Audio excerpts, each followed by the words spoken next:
History isn't made by the ones who wait. It's made by the ones who choose. Even when the choices are unclear and the path is uncertain. Today you have that choice. Some people are hesitating, they're unsure, and they're afraid of AI. Others are stepping forward, training AI so that it understands them, guides them, and elevates their life. This video is for the ones who don't want to sit back and hope that the future treats them kindly. It's for the ones who want to actually shape it. Today, I'm going to show you why it's vital, absolutely vital, and not an option that AI knows you, and why, if you're wise about this, you're actually safer when AI does know you. Let's start with something important. If you felt uneasy about AI, you're not crazy, you're human, and you're not alone. There's a lot of people that have that same feeling. We've been fed a steady diet of fear for decades. Think of all the movies and all the pop culture where AI and technology always destroys humanity. Always has some crazy ending. But does the movie industry, does it have your best interests at heart? Or is it trying to sell you on fear, sell you on things that freak you out? And this isn't just fear of fiction. Some of it is real. Some of it is actual threats that you need to be aware of. Like technology can be abused, just like anything. But just like electricity that can be used to light up a building, or it can be used to electrocute a person, or an airplane that can be used to help people travel, or airplanes can be used to crash into skyscrapers. Or even the written words. Words can be used to uplift you and inspire you, or they can be used to tear you apart, undermine you, and all of that negativity with words. So your instincts to be cautious, yes, it's wise. But the question is, will your caution lead to greater safety, or will it lead to greater danger? And sitting out of the AI revolution does not keep you safe. It actually keeps you unprepared for what's coming. I love studying history. It's something I've done my whole life. When I was in college, that was my major. That's what I got my degree in, was history. And history shows us something over and over. Whenever a new powerful force emerges, whether it's like electricity, automobiles, the internet, there's always a window of opportunity. And those who lead and lean in early, the early adopters, the ones who get familiar with the new technology, they weren't just lucky. They became the leaders, the creators, the ones who shaped the world for the coming decades. Those who hesitated, they got left behind. They struggled to catch up. They found themselves working for those who had adapted the new technologies. With electricity, some people saw it as not essential. What would it do beyond lighting a room and being a light bulb? In the 1990s, many people said the internet was a fad, and for heaven's sakes, never put your personal information on there. Today, there's millions of transactions on the internet all the time, and people are putting credit cards in, personal information. And yes, you have to be careful, but the warnings in the 1990s about how you should never put your personal information on there, we do that all the time. And then 3, with literacy. If you go way back into time when literacy was just for the elite, for the people who were learned, and those were the ones who could read and write. And if you didn't know how to do that, you were simply at their mercy. They had the power, and you had to defer to them actually. So AI is the same way. It's a small window of opportunity, but this window won't last forever. Here's the paradox. If AI doesn't know who you really are, then what it has to do is it's not going to stay neutral. It's going to have to guess. It's going to have to make assumptions. It's going to have to predict who you are and fill in the blanks. Because it wants to know what's happening, and without your input, it just has to fill in that space, that gap that's put out there because you're not stepping into the void. Ultimately, your fears about privacy are taken over by your fears of not being independent. Because the more anonymous you are, the more you try to be outside of the system, it's designed to shape your behavior, to mold what you do, to guide you in a certain direction. So if you're not a part of that guiding, if you're not a part of the input in this, then it's going to get that input somewhere else, not from you. And I find that kind of a tragedy in this, because when you have such capabilities of this, I would rather work with it rather than let it build and establish on its own and not have anything where I have something in the game, where I'm involved with it, that I can interact with it. Something that if I wanted to see something from a different perspective, if I wanted to get AI's perspective on AI, or what could I do, what could be some of the best moves I could make, it's like having someone on the inside helping you, rather than you looking on the outside in, fearing it, all this.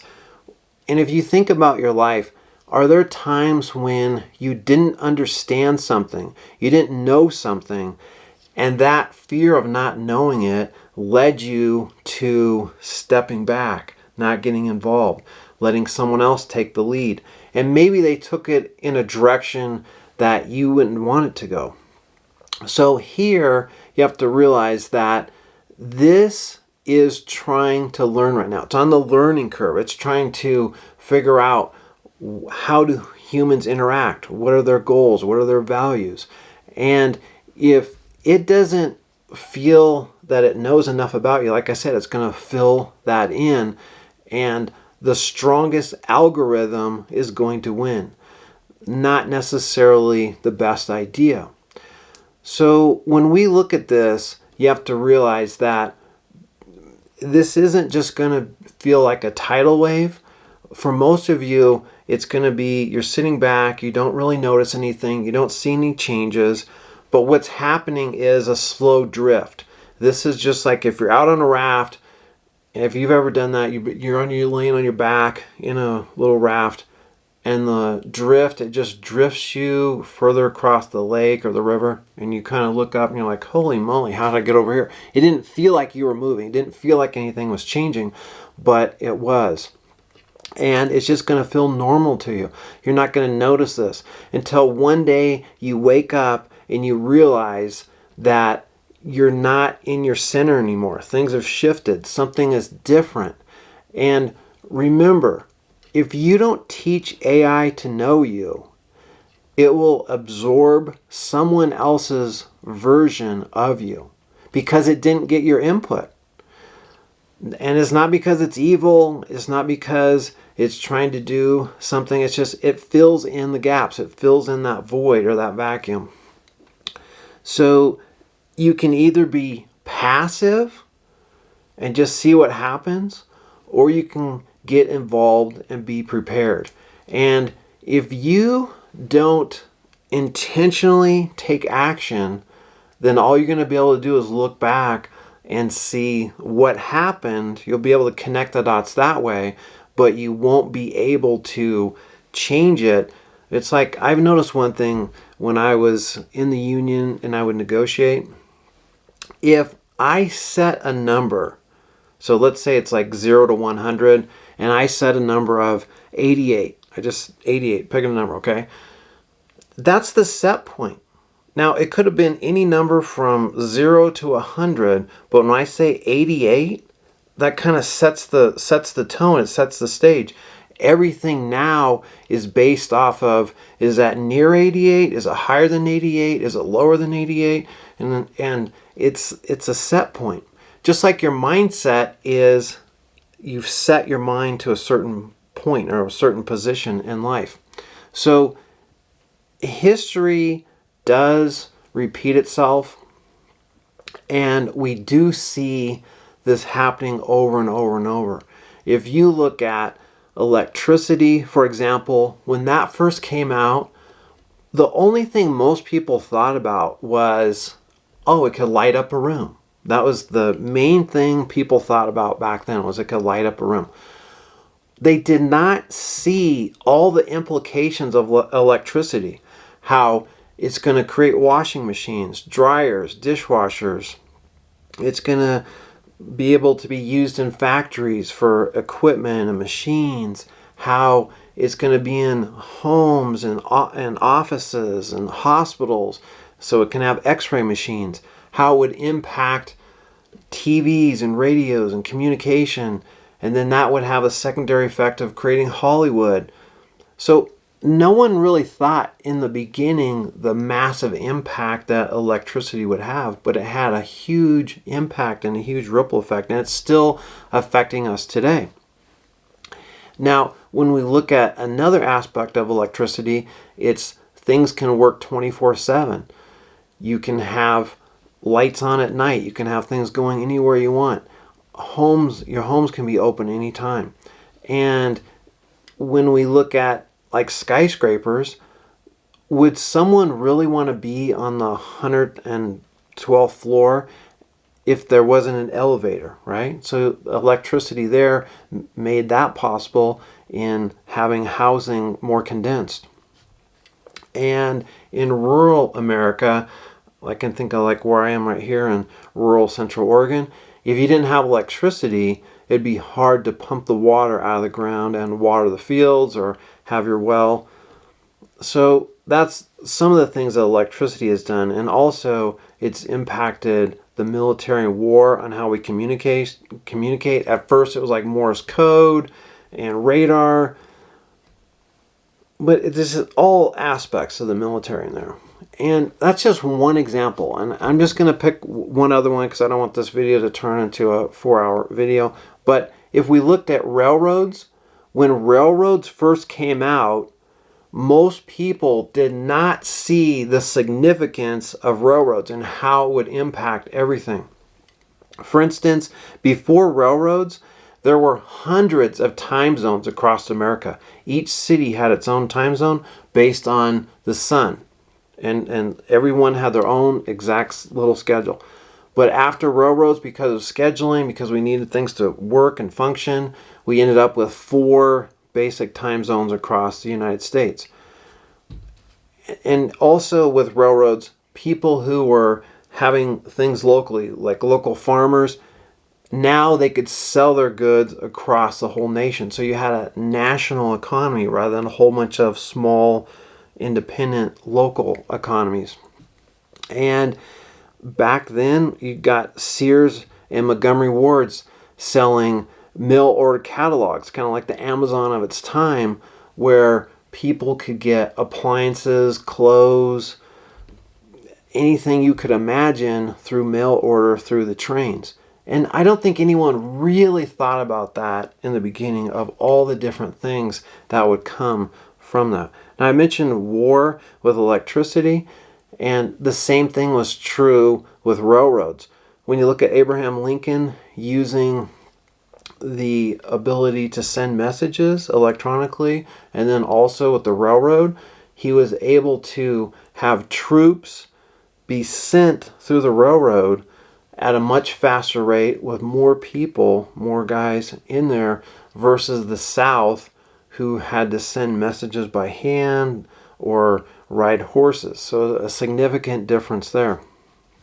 The other thing with railroads is, I don't think people would have imagined a city like Chicago would go from kind of like a nothing into a huge city because the railroad went through there and it became a hub. These are all things that we didn't anticipate, because history doesn't remember the most cautious, it remembers the most courageous.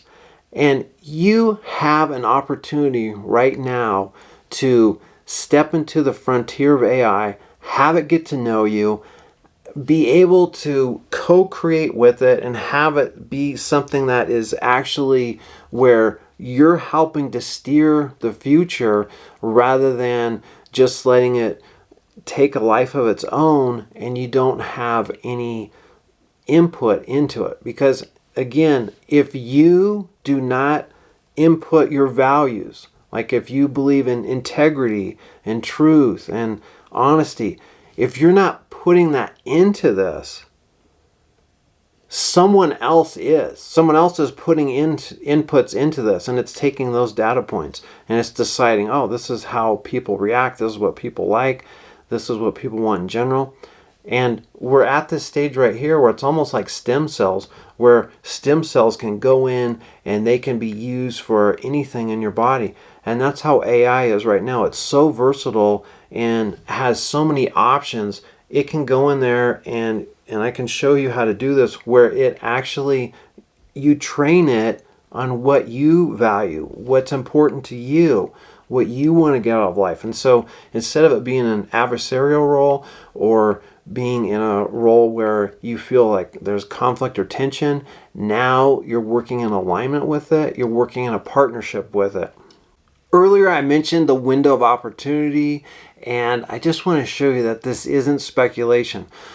Just recently here, on April 23rd, 2025, President Trump signed the executive order to advance AI in education, to prepare the next generation to use it, to master it, and to lead with it. And the government knows something that you need to know. The future belongs to those who can partner with AI. So it doesn't have to be an adversary. We don't have to have all this fear. It can be something that works with you, is supportive, is helpful. I use it all the time. The question isn't, will this have an impact in your life? It already is. It's already embedded in a lot of things. The real question is, will you be ready? Will you shape it? Or will you be shaped by it? You might still be wondering and thinking, well, this is nice, but is it really that big of a deal? Let me ask you this question.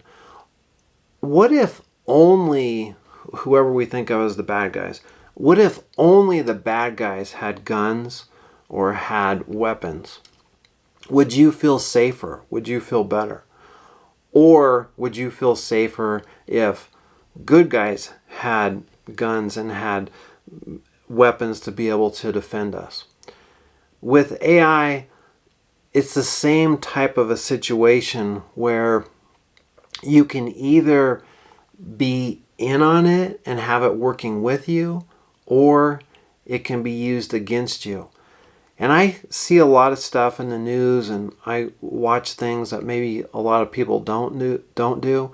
One thing I've noticed is with China, and they have plans to build a station on the moon and do lots of projects and have a structure up there. And I ask myself, like, what is the purpose of that? And do we need to have something on the moon? And when I looked into it, it's like, if you don't have something on the moon, then whoever controls the moon would be able to control all the space around Earth. That could be satellites, that could be anything trying to orbit out of the Earth. And so it would put that country in complete control of all the space around Earth. And I don't think that's a good thing. I don't think you'd want just one side to have all that power. And I'm not trying to make this political. I'm just trying to say, like, with AI, do you want other people to have all the power, all the control, and then you're just at their mercy if they'll let you pass through there, or what algorithms they create, or how things are adjusted, because you decided to sit on the sidelines and not get involved? Just like I hope the United States and other countries get involved on doing something with the moon, rather than just hoping that China develops something on the moon and it's good for everyone. I'm a very positive guy, so hopefully this video doesn't seem too doom and gloom and fear mongering and all of those types of things that go on, because that's not really what I want to do. But I do really want to stress the importance of the time that we're in right now, the opportunity that we're in right now, and how we're either going to be co-creators and shape this and be part of it, or we're going to sit back, let other people figure out what they want to use this for, and then we will be at their mercy.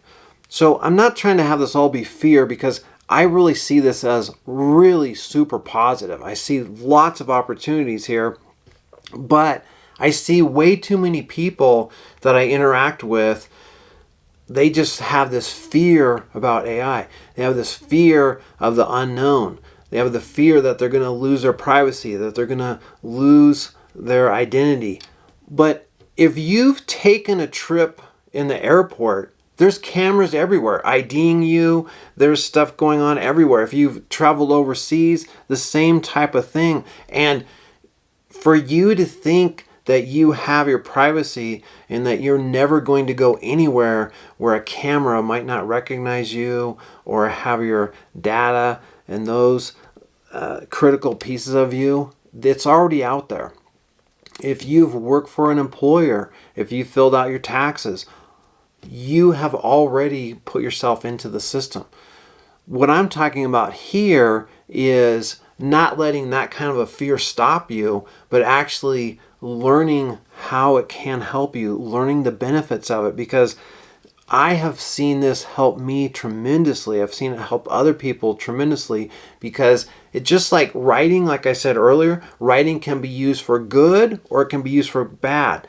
Anything can be used for good or bad. A car can be a great thing, or you can take a car and drive it into a bunch of people. Is the car bad? No. So with AI, I don't think it's bad. I don't think it's evil. I think it's amazing. I think it's wonderful.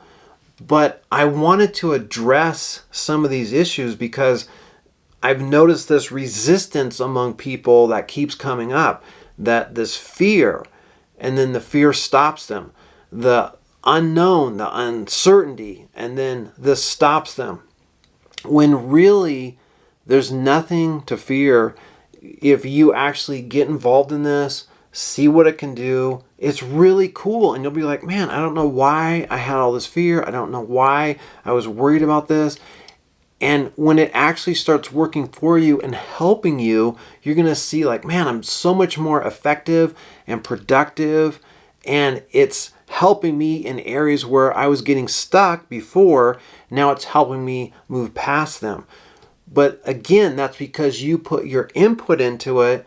You got involved in this, because right now AI is learning people. It's learning how we interact, all this. And it's critical that it gets your input rather than you being on the sideline. I'm really curious to your reaction to this video. Hopefully you have some comments. If you think I'm off base somewhere, let me know. But I'd like to encourage you at the end here to attend my webinar on how you can actually co-create, partner with AI, see the advantages of it, not have fear and worry and doubts and all the unknowns stop you, but actually see like what is possible, what can this do, why is it something I should get involved. If you're curious at all about that stuff and you want to know more about AI, what it can do in a positive way, my webinar is all about how AI can help you, how AI can be that best friend, that assistant, that personal assistant you need, that coach that you need. Whatever part of you that you feel like, man, I'm getting stuck, or I'm just not getting all the way through here, you can go to this webinar and you can see how you can learn how you can get past that, how you can use AI as your partner rather than your adversary. And I think once you actually start interacting with AI, all the fears you have, you're going to see like, wow, I have a lot more control here. I have a lot more input. This isn't something I need to fear. This isn't something where I need to bury my head in the sand. And it's actually really fun. So if this is something you're interested, see me this Saturday morning at 8 o'clock Pacific time. And you can sign up for the link. It's infinityshiftssystem.com/register. So that's infinityshiftssystem.com/register. And I'll have the link in the description. So I look forward to seeing you on Saturday, and then we can have a lot more optimistic, positive view on AI and how you can have a personal relationship with it, and one that serves you and brings you a brighter future. All the best to you. I look forward to seeing you in another video soon.